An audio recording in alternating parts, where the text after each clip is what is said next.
এখন বিদ্যালয়ত কান্দোনৰ ৰোল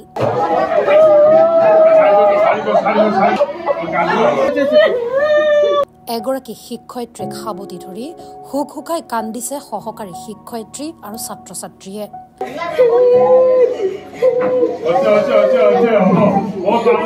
1988 চনতেই বিদ্যালয়খনত শিক্ষয়িত্ৰী হিচাপে যোগদান কৰা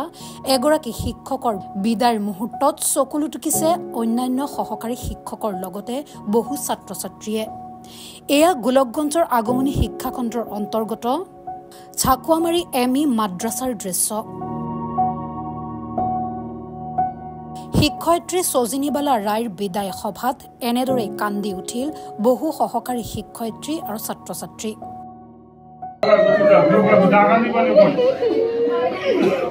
1988 চনৰ পৰা এই বিদ্যালয়খনত শিক্ষাদান কৰি আহিছিল শিক্ষয়িত্ৰীগৰাকী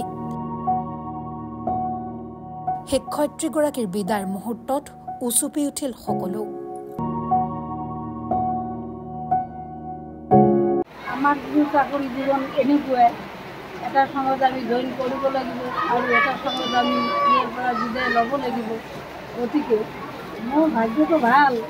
কাৰণ মই কৰ্ম জীৱন যিটো চাকৰি জীৱন গোটেইখিনি ভালকৈ কৰিব পাৰিলোঁ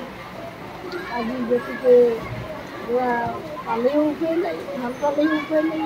এইটো চৰকাৰৰ নিৰ্দেশটো আমি মানিবই লাগিব